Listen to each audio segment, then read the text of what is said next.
ఒక పత్రికకు 15 ఏళ్ల బట్టి సంపాదకత్వం వహించడం అనేది ఒక మామూలు విషయం కాదు. వల్లభనేని అశ్విని కుమార్ గారు 15 ఏళ్లుగా మిస్మి మాసపత్రికకు సంపాదకత్వం వహిస్తూ వస్తున్నారు.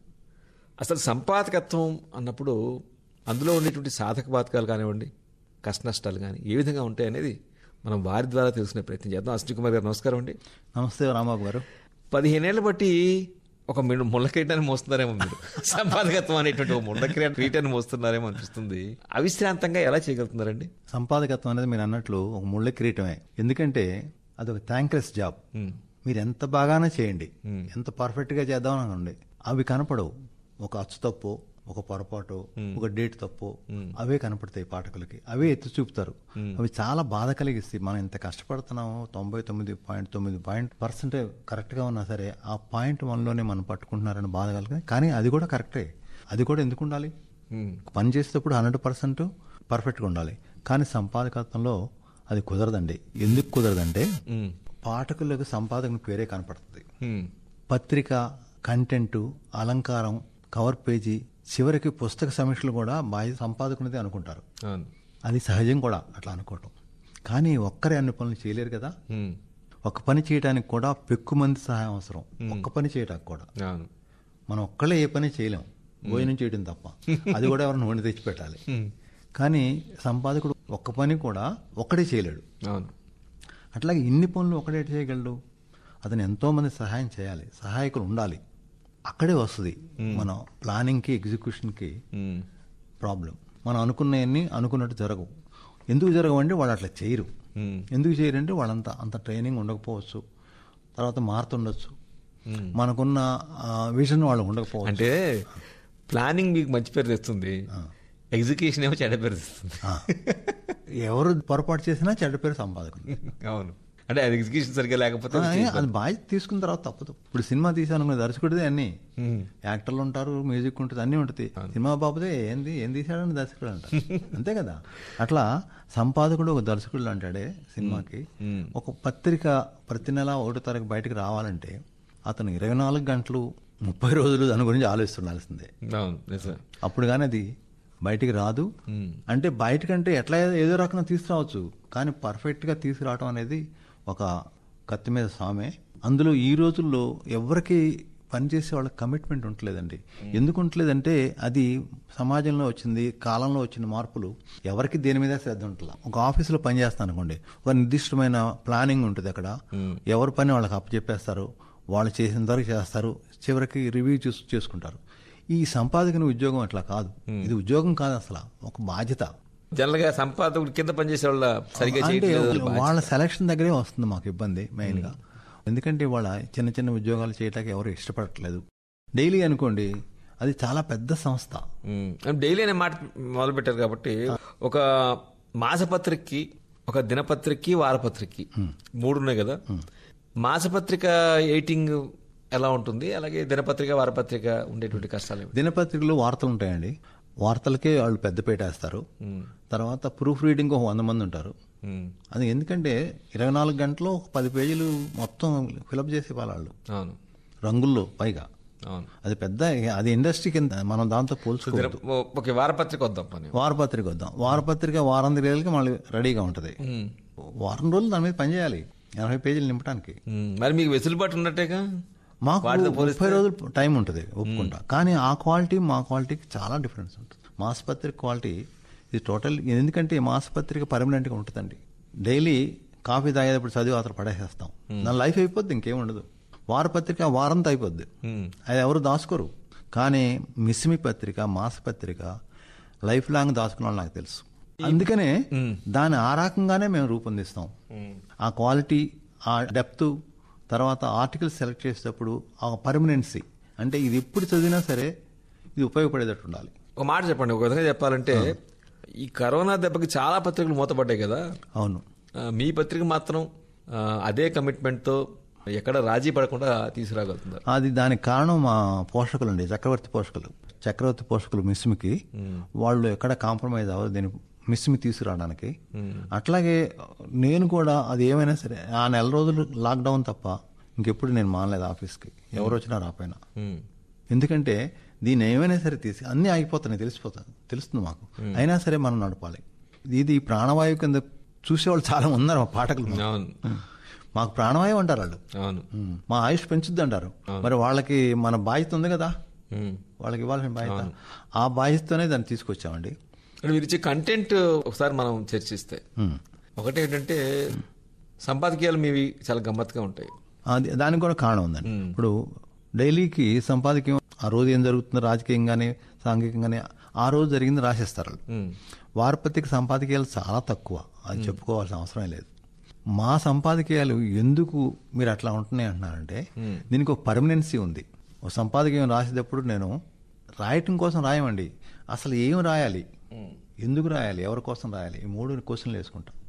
ఖచ్చితంగా ఇటన్నిటికీ ఆన్సర్ దొరుకుతాయి నాకు. ఎందుకు దొరుకుతాయి అంటే, ఈ మన సమాజంలో ఎన్నో జరుగుతున్నాయి రోజు రోజుకి. ఇప్పుడు ఈ కంప్యూటర్స్ వచ్చిన తర్వాత, సెల్ ఫోన్లు వచ్చిన తర్వాత సమాజంలో సంబంధాలన్నీ మారిపోయినాయి. ఎందుకు మారిపోయినాయి అంటే, కాలంతో పాటు పరిగెత్తున్నారు. ఇప్పుడు సెల్ ఫోన్ ఆయుధం అయిపోయింది మనకి. బ్యాంక్ వెళ్ళటం మానేసాం, డబ్బులు చూడటం మానేసాం. ఎవరికైనా డబ్బులు ఇస్తా, డబ్బులు ఇస్తావంటే అంటే ఇదివరకు డబ్బులు కావాలని అడిగేవాళ్ళు, ఇప్పుడు డబ్బులు వద్దన్నారు. వాళ్ళు ట్రాన్స్ఫర్ చేయమంటున్నారు. ఒకవేళ ఇచ్చిన చిల్లర ఇవ్వడు. ఇవన్నీ మన మీద చాలా ప్రభావం ఉందండి, మన జీవన సరళి మీద చాలా ప్రభావం ఉంది. తర్వాత వాళ్ళు యూత్ అంటే 30 ఏళ్ళు 35 ఏళ్ళు ఉన్న వాళ్ళు చాలా ఉద్యోగాలు చేస్తున్నారు. నెలకి 40,000 50,000 సంపాదిస్తారు. వాళ్ళ ఆలోచనలు ఎట్టున్నాయి చెప్పిన. మనం ఇదివరకు ఎట్లా ఆలోచించేవాళ్ళం, మన తరం ఎక్కడ ఇల్లు కొనుక్కుందాం, సంసారం పెట్టుకుందాం, పిల్లల్ని కందాం, వాళ్ళని పెంచుదాం, ఇది ఆలోచన. ఇప్పుడు ఇల్లు ఎందుకండి, ఎందుకు ఇక్కడ ఉంటాం, రేపు ఇంకో చోటుకి వెళ్తాం, రేపు ఇంకో చోటుకి వెళ్తాం, మాకు ఇల్లు వద్దండి అంటున్నారు. ఎవరు? వాళ్ళు ఉద్యోగం చేసే కుర్రవాళ్ళు. అట్లాగే పెళ్ళెందుక, తొందర ఏముందండి, వద్దండు, తొందర ఏముంది అంటాడు. ఇది ఆడవాళ్ళు మగవాళ్ళు ఇద్దరిలో వచ్చింది. ఈ ఎందుకు వచ్చిందో నాకు తెలియట్లేదండి. అంటే మనం ఆలోచించాలి దీన్ని కూడా. మనం ఉన్న సంఘంలో ఈ మార్పు ఎందుకు వచ్చింది? ఇదివరకు పెళ్లి చేసుకుని ఇండ్లు కట్టుకుని అని పాటలు కూడా ఉన్నాయి మనకి, కానీ ఇవాళ అది లేదు, ఆలోచనే లేదు. ఎందుకు వచ్చింది? మనం ఉన్న కల్చర్లోంచి ఇంకోటి వచ్చి కలిసింది, పొల్యూషనే కదా. మనం ఏం కల్చర్ తెచ్చుకున్నాం? ఒక అమెరికా కల్చరు ఏదో ఇంకోటి తెచ్చి పెట్టుకున్నాం. వాళ్ళలాగా డ్రెస్ వేసుకుంటున్నాం, వాళ్ళలాగా మాట్లాడుతున్నాం, వాళ్ళలాగా ఉద్యోగాలు చేస్తున్నాం. అట్లాంటప్పుడు వాళ్ళలాగానే బతుకుతాం, అంతే కదా. వాళ్ళు కూడా ఎక్కడ ఉండాలనుకోడు. వాడు ట్రైలర్ ఇంట్లో ఉంటాడు, లేకపోతే స్టూడియోలో ఉంటాడు, వాడు పెళ్లి చేసుకోడు, కో లివింగ్ అంటాడు. ఇవన్నీ మనకు వచ్చేసినాయి. ఎట్లా వచ్చినంటే ఉద్యోగాలతో పాటు వచ్చినాయి. ఇవన్నీ వీటిని మీ పత్రిక రిఫ్లెక్ట్ చేస్తుందా? ఖచ్చితంగా చేస్తాం. అంటే డైరెక్ట్గా మీరు అడిగినట్టుగా నేను చేయను, కానీ సంపాదకీయాల్లో మేము రాసే వ్యాసాల్లో మాకు రాసే పండితులు ఉన్నారు, ప్రొఫెసర్స్ ఉన్నారు. వాళ్ళందరూ కూడా ఈ సబ్జెక్ట్స్ని డీల్ చేస్తున్నారు. ఇది సైకో అనాలిసిస్ అనండి, సైకో ఫిలాసఫీ అనండి, ఏదైనానండి, సాంఘిక చరిత్ర అనండి, వీటన్నిటిలో కూడా మేము కవర్ చేస్తాం. సాంఘిక చరిత్ర అంటే ఏంటి? చరిత్ర ఉంటుంది, యుద్ధాలే చరిత్ర, అంతే కదా. యుద్ధంలో ఎవడు గెలిస్తే వాడి చరిత్ర. కానీ సాంఘిక చరిత్ర అంటే ఏంటి? సంఘం ఏ రకంగా మారుతూ వస్తుంది, సంఘంలో ఇచ్చిపుచ్చుకోవటాలు ఎట్లా ఉన్నాయి, సంఘంలో మానవ సంబంధాలు ఎట్లా ఉన్నాయి, ఇదంతా సాంఘిక చరిత్ర. అంటే లైఫ్ స్టైల్ కూడా ఉంటుంది దాంట్లో. మనం 30 ఏళ్ళ నాడు బతికినట్టు ఇవాళ ఎవరు బతకట్లా. అంతా నగరీకరణ అయిపోయింది, 90% నగరీకరణ అయిపోయింది. ప్రాబ్లం అంతా నగరీకరణనే వస్తుంది. అయితే ఈ నాగరికతలో ఉన్న బాధలు ఏంటి చెప్పనండి. నాగరికత మనం కావాలని డెవలప్ చేసుకుంది, కానీ అదేం చేస్తుంది? వ్యక్తి స్వేచ్ఛను హరిస్తుంది. నువ్వు ఈ పరిధిలోనే ఉండమంటుంది. నాగరికత మనం తయారు చేసుకుందే, కానీ మనం దానికి బందీ అయిపోతాం. అట్లాగే ఆ నాగరికత ఇంకా చాలా చాలా మనల్ని ఇబ్బంది పెడుతుంది, కానీ దాంట్లోంచి బయటకు వచ్చే పరిస్థితి లేదు. న్యాయ వ్యవస్థ కానీ, ప్రభుత్వం కానీ, అన్ని నాగరికతలో భాగమే, కానీ వాటిలో మనకి చాలా ఇబ్బందులు ఉన్నాయి. ఇక్కడే ఏం జరుగుతుందంటే, దీంట్లో నుంచి మనం బయటపడటానికి కథలు రాస్తున్నాం, కవితలు రాస్తున్నాం, ఇంకొక బొమ్మ వేస్తున్నాం, లేకపోతే పాట పాడుతున్నాం. ఇదంతా ఆ స్వేచ్ఛ కోసం, వ్యక్తి స్వేచ్ఛ కోసం జరుగుతుంది. మహాకావ్యాలన్నీ ఇట్లా పుట్టినాయండి. అందుకని ఇవన్నీ మేము డిస్కస్ చేస్తాం ఆ దాంట్లో. మీ కంటెంట్ రాదండి, రాదు.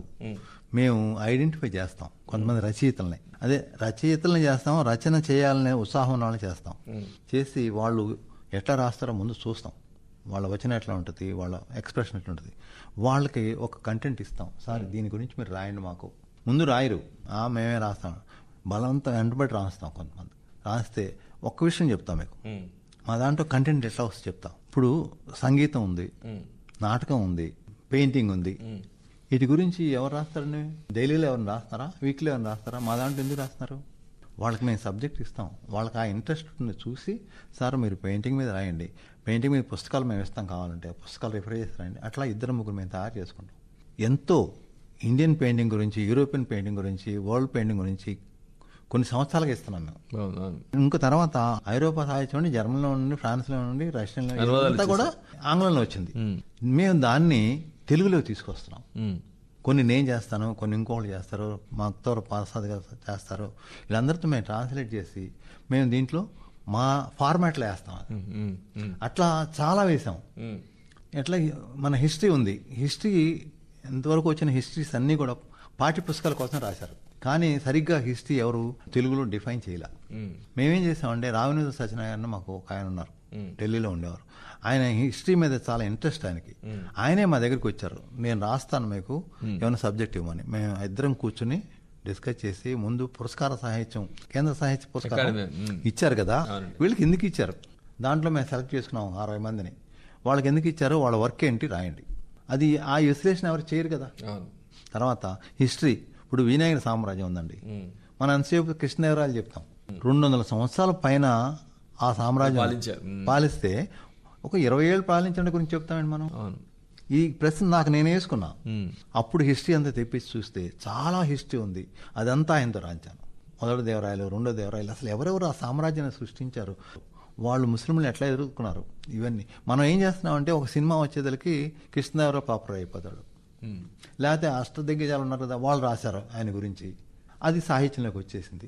ఆ రకంగా పాపులర్ చేశారు. మిగతా వాళ్ళ గురించి రాయలేదు కాబట్టి వాళ్ళంతా అడుగున పడిపోతున్నారు. ఇవి మేము ఒప్పుకోం. హిస్టరీ అంటే నిజం చెప్పాలి కదా. అది రియలిస్టిక్ పర్స్పెక్టివ్ ఇచ్చే ప్రయత్నం చేస్తారు. Real perspective. ప్రపంచ చరిత్ర ఉందండి, మనం పుస్తకాలు చదువుతాం, కానీ వాటితో కంటితో చూసిన వాళ్ళు ఉన్నారు. విట్నెస్ టు వరల్డ్ హిస్టరీ అని ఒక ఇంగ్లీష్ పుస్తకం వచ్చింది, ఒక ఎయిర్పోర్ట్లో దొరికింది నాకు. అది ఇట్లాగే సాంపాదక వర్గంలో డిస్కస్ చేస్తే ఇది ఖచ్చితంగా తెలియజేయాల్సిందే తెలుగు పాఠకులు. కానీ వాళ్ళు ఆ సంఘటనలో ఆ పోపుని ఎట్లా చంపారు, ఈ సంఘటన చూసిన వాళ్ళు ఉన్నారు, వాళ్ళు డాక్యుమెంట్ చేశారు, అవన్నీ బయటకు వచ్చినాయి. అది విట్నెస్ టు వరల్డ్ హిస్టరీ.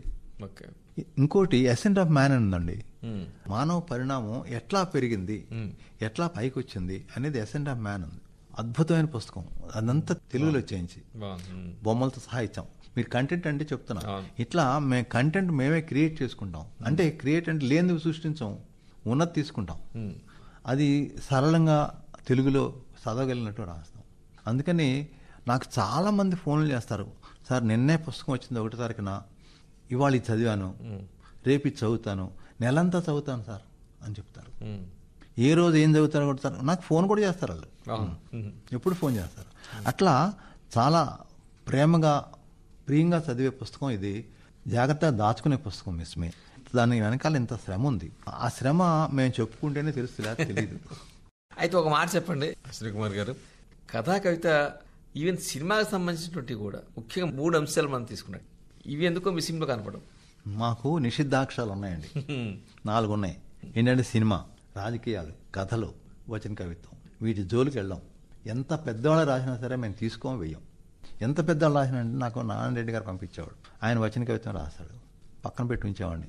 తర్వాత ఎవరితో ఫోన్ చేయించేవారు, ఆయన కవిత్వం పంపించి, సార్ మీరు వెయ్యం సార్, మీకు తెలిసే పంపిస్తుంది, ఎట్లాగండి చూడవయ్యా అనేవాడు. అట్లా చాలామంది లబ్ధ ప్రతిష్ఠలు వాళ్ళ కవితలు పంపించారు, కథలు పంపించారు. కొంతమంది రాజకీయ నాయకులు మమ్మల్ని ఇంటర్వ్యూ చేయొచ్చు కానీ అడుగుతారు, అయినా చేయము. ఎందుకంటే అవి వద్దనుకున్నాం. ఎందుకు వద్దనుకున్నాం అంటే రాజకీయాలు రోజు పేపర్లో చదువుతున్నాం, కథలు చదవడానికి వారపత్రికలు ఉన్నాయి, కవిత్వం ఎక్కడ పడితే అక్కడ కనపడుతుంది. ఇంకా సినిమా అంటారా, సినిమా గురించి మనం ప్రత్యేకంగా చెప్పాల్సింది ఏముంది సార్, దాంతో మేము పొల్యూట్ చేయదలుచుకోలే. మేము సచిత్ర రాసిన పుస్తకాలు వేసాం కొన్ని, తెలుసా, ఆయన సినిమా గురించి రాయలా. మా సబ్జెక్ట్ అది. తర్వాత నాటకం ఉందనుకోండి, చాలా బాగా ఎంకరేజ్ చేస్తాం. గొల్లపూడి మారుతిరావు మాకు ధారావాహికంగా రాసేవాడు. ఏం రాశాడైనా, లండన్లో నాటకాలు ఎట్లా వేస్తున్నారు, లే మిజరబుల్స్ 50 ఏళ్ళకి ఎందుకు ఆడుతుంది, అగతా క్రిస్టీది మౌస్ ట్రాప్ 57 సంవత్సరాలు ఆడుతుంది. వాళ్ళ నాటకాలు ఎందుకు ఆడుతున్నాయి, మన నాటకాలు ఎందుకు ఆడతలా? మనం నాటకం చంపేసుకున్నాం సినిమాతో. యూరోప్లో సినిమా లేదు సార్, అమెరికాలో ఉంది, యూరోప్లో చాలా తక్కువ సినిమా. ఇప్పటికీ నాటకాలే. వాళ్ళకి థియేటర్కి వెళ్ళి చూస్తారు. ఎంతో తెలుసా, 70 పౌండ్లు ఖరీదు కూడా బాగా. బాగా ఖరీదు కూడా. బాగా. సామాజిక చరిత్ర లేదంటే సమీప చరిత్ర. సమీప చరిత్ర. సమీప చరిత్ర అంటే ఏంటంటే, మీరున్నారు, మీ ఫాదర్ ఉన్నారు, ఆయన ఫాదర్ ఉన్నారు, వాళ్ళకు ఒక చరిత్ర ఉంది, అది మేము రాంచాం చాలా మందితో. అది సమీప చరిత్ర. వాళ్ళు ఎన్ని తిప్పలు పడ్డారు, ఏ రకంగా జీవితం గడిపారు, సంసారం ఏ రకంగా ఈదారు, ఇదంతా చరిత్ర కదండి. ఇది మనకు ఎందుకు పరిచయం చేస్తున్నామంటే, మీరు చదివారనుకోండి, మీకు ఒక రకమైన నాస్టాల్జియా ఉంటుంది. ఇప్పుడు యూత్ చదివితే ఓహో ఈ రకంగా ఉండేవాళ్ళు ఇదివరకు, మనం ఇట్లా ఉండలేకపోతున్నాం అని కారణం చూసుకుంటారు. ముఖ్యంగా పాత్ర వాళ్ళు ఇంటర్వ్యూలు కూడా మీరు వేస్తున్నారు. ఇంటర్వ్యూలో ఎప్పుడు ఎందుకు మొదలు పెట్టానో చెప్తాను. ఇంటర్వ్యూలో ఇట్లా మాకు ప్రొఫెసర్ లక్ష్మీ గారిని, ఆమెతో వేమన గురించి రాంచాం. ఆమెకి 4 భాషలు వచ్చు, హిందీ, తమిళ్, తెలుగు, ఇంగ్లీషు. కబీర్ గురించి రాంచాం. ఆమె రాజస్థాన్లో సెంట్రల్ యూనివర్సిటీలో ఉండేది. రాజస్థాన్ కోటల గురించి ఆమె రాశారా తెలుగులో? ఎన్నికో 350 కోట్లు ఉన్నాయి రాజస్థాన్. మనకు తెలియదు, ఏదో ఒక కోట చూసి వచ్చేస్తామండి. అట్లా తిరువళ్ళువర్ ఉన్నాడు తమిళ్, ఆయన 1000 సంవత్సరాలు. ఆయన రాసిన ఒక నైతికమైన ఒక 2 లైన్లు, చాలా కష్టం చదవటం, సంస్కృతం కంటే కష్టం. అవి కూడా మేము పరిచయం చేసాం పాఠకులకి. అవన్నీ నైతికమైన జీవితాన్ని ఎట్లా గడపాలనేది. అది ఈ రకంగా మేము సబ్జెక్టులు ఎంచుకుంటాం, అట్లాగే రచయితలు ఎంచుకుంటాం. నేను వచ్చినప్పుడు మిస్మికి 4-5 రైటర్స్ ఉండేవాళ్ళు. ఆ 4-5లో నేను ఒకడిని. ఇవాళ నాకు 100 మంది ఆయన కాలు ఉన్నారు. అంటే ఈ 15 ఏళ్ళలో నేను తయారు చేసుకున్నాను. రైటర్ని తయారు చేయలేము. బాగా చదువుకున్న తెలుగు ప్రొఫెసర్నో, ఇంగ్లీష్ ప్రొఫెసర్నో, లేకపోతే ఇంకో ప్రొఫెసర్నో, వాళ్ళతో మేము డిస్కస్ చేసి, అయ్యా మీరు ఈ సబ్జెక్ట్ రాయగలరు, ఈ పుస్తకాలు చూసుకోండి, ఈ పుస్తకాలు మేము ఇస్తాం, లేకపోతే ఈ పుస్తకాలు తెప్పించుకుని డబ్బు మేము ఇస్తామని చెప్పి వాళ్ళని ట్రైన్ చేస్తాం. వాళ్ళు కూడా బాగా ఎంజాయ్ చేస్తారు దీన్ని. ఒక పేజీ రాయాలంటే సార్ 100 పేజీలు చదవాలి. రాయాలంటే అందులో మేము క్రియేటివ్ వర్క్ అసలు ఏమి ఉండదు. అదంతా క్రియేటివ్ వర్క్ కాదు, విమర్శ, పరిశీలన, అది మెయిన్. తెలియని విషయాలు అంటే మరుగున విషయాలు. మాది ట్యాగ్ లైన్ ఏంటంటే, మిస్మికి చింతనాత్మక సారస్వతం. సాహిత్యం కాదు, సాహిత్యం దాంట్లో ఒక పార్ట్. అన్ని లలితికలు కలిస్తే సారస్వతం అవుతుంది. అది చింతన. అది ఏంటి, మా దాంట్లో చదివి దాని గురించి మీరు ఆలోచించాలి. ఇది ఎందుకు వేశారు, వీళ్ళు ఏం చెప్తున్నారు అనేది. అది ఇట్స్ నాట్ ఎండ్. మా ఉద్దేశం అది దీంట్లో. ఇంకా సంపాదకీయాలంటారా, నాకు పెద్ద ప్రాబ్లం ఏంటంటే, మనం సాహిత్యం కానీ సారసం అంతా గతంలో ఉందండి. భారతమే, రామాయణమే ఏ చెప్తాం ఎంతసేపు, అంతే కదా. మనం ప్రజెంట్ టెన్స్లో ఉండమేంటి, వర్తమానంలో ఎందుకు ఉండం అని ప్రశ్నేసుకుంటే, మనం వర్తమానంలో ఉన్నామని చెప్పి ఒక ఎడిటోరియల్ రాశాను. అందరూ లేవని చెప్తున్నారు. ఎవరినైనా సరే లేవండి, మనం వర్తమానంలో ఎక్కడో అంటున్నారు. అది నిజం కూడా. ఈ పత్రిక వర్తమానంలో ఎట్లా నిలబెట్టాలి అనేది నాకు నేను వేసిన ప్రశ్న. నేను చేయవలసిన పని ఎట్లా నిలబెడతాం వర్తమానంలో. ఇప్పుడు ఉన్న మనుషుల్ని ఇంటర్వ్యూ చేయి. మనుషులంటే దారైపోయేవాళ్ళు కాదు, వాళ్ళు ఆయా రంగాల్లో ప్రసిద్ధులైన వాళ్ళని ఇంటర్వ్యూ చేయి. ఒక 80-90 ఏళ్ళు బతికినా ఇంటర్వ్యూ చేయి, ఆయన ఏం చెప్తాడు విందాం. ఇట్లా ఇంటర్వ్యూస్ నేను మొదలుపెట్టిన తర్వాత చాలా పాపులర్ అయినాయండి. కొంతమంది మమ్మల్ని ఎందుకు ఇంటర్వ్యూ చేయట్లేదు అడుగుతారు. అంటే ఆ ఇంటర్వ్యూస్ పాపులర్ అవటం అంటే ఏంటి, ఒక హిస్టరీ రికార్డ్ చేస్తున్నాం మనం. వర్తమాన చరిత్ర అనుకోండి, వర్తమానం చరిత్ర అవదు, కానీ మనం డాక్యుమెంట్ చేస్తాం. అది చాలా అవసరం కూడా, ఏ పత్రికనే చేయాల్సిందే. మిగతా పత్రికలు ఇంటర్వ్యూ చేస్తారు కానీ నువ్వు ఎట్లా సంపాదించావు, ఎంత సంపాదించావు అడుగుతారు. అది కాదు మా ఉద్దేశం. మేము సక్సెస్ అంటే అది కాదు, మనిషి ఆనందంగా ఉండాలి. డబ్బు సంపాదించిన సక్సెస్ అనుకుంటే చాలా తప్పండి. మీరు పాత జ్ఞాపకాలు, పాత్రం వాళ్ళ జ్ఞాపకాలు తీసుకొస్తున్నారు. ఒకప్పుడు 50-60 ఏళ్ల క్రితం సమాజం ఎలా ఉంది అనేటాన్ని ఎడిటోరియల్స్ అంటున్నారే, ఇవి నేను ఐ వాంట్ టు కంపేర్. అప్పుడు ఎట్లా ఉండదు, ఇప్పుడు ఎట్లా ఉంటుంది, ముందు ఎట్లా ఉండకపోవచ్చు. ఇది ఎప్పుడు మనం అలర్ట్గా ఉంటేనే. కృష్ణుడు అంటాడు, జాగరూకుడు అయి ఉండమంటాడు. అంటే ఇప్పుడు అలర్ట్గా ఉండమంటాడు. ఎందుకు చెప్పాడండి, అరే అలర్ట్గా ఉండకపోతే దెబ్బ తగులుతారని. బుద్ధుడేమంటాడు తెలుసా, ఎరుకులో ఉండమంటాడు. కాన్షియస్నెస్ పెట్టు, ఒక స్పృహలో ఉండాలి, ఎప్పుడు స్పృహలో ఉండమంటాడు. ఆయన జాగ్రత్తగా ఉండమన్నాడు, ఈయన స్పృహలో ఉండమన్నాడు. 2 గొప్ప విషయాలండి. ఇట్లా ఇవన్నీ మాకు ఒక రకంగా దారి చూపాయి. ఒక పత్రికకి ఒక పేరు వచ్చినట్టుగా మిసిమి సంపాదకీయాలకు మంచి పేరు పెట్టింది. మిసిమి కవర్ పేజీ కూడా మంచి పేరు. అవునండి, కవర్ పేజీలు మేము ఎప్పుడు కూడా ఆర్ట్ వేస్తాం, ఫోటోగ్రఫీ ఎప్పుడు వేయం. ఇందాక నిషిద్ధాక్షరంలో ఫోటోగ్రఫీ కూడా ఉంది, అందుకని ఎందుకు చెప్పలేదు, లోపల ఫోటోలు వేస్తాం అందుకని చెప్పాలా. కవర్ పేజీ ఎప్పుడు ఫోటోగ్రఫీ వేయం, ఆర్ట్ ఫామే ఉంటుంది. అది కూడా ఆబ్స్ట్రాక్ట్ ఆర్ట్ వేయం. అంటే ఒక సౌందర్యం, ప్రకృతిలో ఉన్న సౌందర్యం, మనిషిలో ఉన్న సౌందర్యం, స్త్రీలో ఉన్న సౌందర్యం మేము వాంట్ టు పోర్ట్రే. అంటే వాడికి మంచి క్యాప్షన్స్ పెడతాం. మీకు చిన్న కథ చెప్తా. ఇక్కడ ఒక పల్లెటూరు నుంచి ఫోన్ వచ్చింది నాకు. ఆయన ఏం చెప్పా అంటే, నాకు పుస్తకాలు వస్తున్నాయండి, మిస్సింగ్ పుస్తకాలు, పైన కవర్ పేజ్ రావట్లేదండి అన్నాడు. సరే ఆయన ఒక నెల రోజుల తర్వాత ఫోన్ చేశాడు, సార్ మొన్న పెళ్లికి వెళ్ళాను, నా మిస్ అయిన కవర్ పేజీలు అన్నీ కూడా ఒక ఆయన ఫ్రేమ్ కట్టించేది అక్కడ ఇస్తున్నాడు పెళ్లిలో అని చెప్పాడు. The popularity of the cover page అన్నమాట. నాకు నెలకు ఒకసారి 2 సార్లు ఫోన్లు వస్తాయండి, సార్ ఈ నెల కవర్ పేజ్ మాకు ఫ్రేమ్ కట్టించుకుంటాం, హై రిజల్యూషన్ పంపించండి అని. తర్వాత మేము ఇంకొకటి కూడా వేస్తున్నామండి, యాత్రా కథనాలను వేస్తాం. అంటే మనం ఎప్పుడు ప్రయాణాలు చేయాలండి, మనిషి ప్రయాణం చేస్తుంటాడు, చేయాలి కూడా. ఎందుకంటే మనం తెలుసుకోవాలంటే ప్రయాణం చేయాల్సిందే. ఆ ప్రయాణాల గురించి మేము 100 దేశాల ప్రయాణాల గురించి వేస్తున్నాం రెగ్యులర్గా. డాక్టర్ నిమ్మగడ్డ శేషార్ని, ఆయన లండన్లో డాక్టరు, ఆయన రాస్తున్నారు, ఆయన ఇంగ్లీష్లో రాస్తారు. అట్లూరి జయశ్రీ గారిని ఆమె తెలుగు చేస్తారు. చాలా చాలా బాగుంటాయి అవి కూడా. చాలా మంది ఫోన్ చేసి అడుగుతారు. అట్లాగే నేను కూడా ట్రావెల్ చేశాను 30 దేశాలు. మీరు ట్రావెలర్స్ వచ్చినాయి కదా, వచ్చినాయి. నేను దీంట్లో వేయలేదు, నేను మిస్సింగ్లో వేయలేదు, బుక్ విడిగా వేసాను అనమాట. మిస్సింగ్ ఒక విధంగా చెప్పాలంటే ఒక అంతర్జాతీయ వేదిక మీద ఏం జరుగుతుందని బాగా తీసుకొస్తాం. ఒక పుస్తకం ఆవిష్కరించాం, లలిత సంగీత పరిమళం. అది ఆయనకి రాయాలని ఆయన అనుకోలేదు, ఆయన వేరే పనిలో ఉంటాడు. మాకు కూడా ఎవరిని రాస్తారని తెలియదు. ఒక సందర్భంలో ఏమండి లలిత గీతాలు చాలా వచ్చినాయి కదా రేడియోలో, ఒక పుస్తకంగా రాలేదు, ఎక్కడ ఎవరు రాశారో, ఎందుకు రాశారో, ఎవరు స్వరపరిచారో ఎక్కడ. పురుషోత్తమాచారి గారు ఆయన్ని పట్టుకుని ఆయనతో రాయించామండి. ఆయన 64 రాశాడు. అంటే మొత్తం టోటల్గా దొరికినాయి అన్ని తీసుకుని రాశాడు. మొత్తం 200 దాకా ఉన్నాయి. వాటికి డీటెయిల్స్ లేక అవి రాయలా. ఈ 64 ఆయన డాక్యుమెంట్ చేసి మాకు ఇచ్చాడండి. ఇది కూడా చాలా యూనిక్ బుక్. అక్కడ బహుశా శ్రోతలు చెప్పాల్సిన అవసరం ఉంది ఏంటంటే, అంతకుముందు ఆయన చలనచిత్ర గీతాలు, శాస్త్రీయ సంగీతం అనేటువంటి వ్యాసాలు మీరు ప్రచురించారు. అవి ఆయన పుస్తకం తీసుకొచ్చినప్పుడు అది జాతీయ ఫిల్మ్ అవార్డ్స్ లో బెస్ట్ సినిమా పుస్తకంగా లాంగ్వేజ్ కంపేర్ చేసి ఆ క్రెడిట్ ఇవన్నీ కూడా మా ప్రొడక్షన్ కింద లెక్క. అయితే ఒక మాట చెప్పండి, ఏ వయసు వారు మీ పాఠకులు? నేను వచ్చిన కొత్తలో అందరూ 60 ఏళ్ళు పైన ఉండేవాళ్ళు. ఇప్పుడు నేను ఆ వయసు 35-40 ఏళ్ళ దాకా తగ్గించాను. ఎందుకంటే పుస్తకాన్ని వర్తమానంలో ఉంచడం మూలంగా, అంటే ఇంటర్వ్యూలు చేయడం మూలంగా, తర్వాత ఈ సంగీతం గురించి చెప్పడం మూలంగా, మేము సోషల్ హిస్టరీ ఇవ్వడం మూలంగా, రీసెర్చ్ స్టూడెంట్స్ అందరూ కూడా మాకు పాఠకులే, వాళ్ళు మాకు కంట్రిబ్యూట్ చేస్తున్నారు కూడా. అందుకని బాగుంది. భవిష్యత్తులో దీన్ని ఎలా తీర్చిదిద్దామని మీరు అనుకుంటారు? ఇప్పుడు ఉన్న సబ్జెక్ట్స్ ఏం మార్చరండి, కానీ మా కంట్రిబ్యూటర్స్ ని మేము యంగ్ పీపుల్ తీసుకుంటాం. స్కాలర్స్ ఉంటారు, వాళ్ళని గ్రూమ్ చేస్తాం. ముఖ్యంగా పెద్ద తరం వారికి మీ పత్రిక నిజంగానే ప్రాణవాయువు లాంటిది. అంటే వాళ్ళకి ఒక జ్ఞాపకాలు చూసుకోవచ్చు, లేదంటే వర్తమానాన్ని బహుశా గడిచిపోయిన కాలాన్ని బేరీజ్ వేసుకునేటువంటి అవకాశం వాళ్ళకి బాగా దొరుకుతుండొచ్చు. మేము 2-3 పాఠకుల గురించి చెప్తానండి.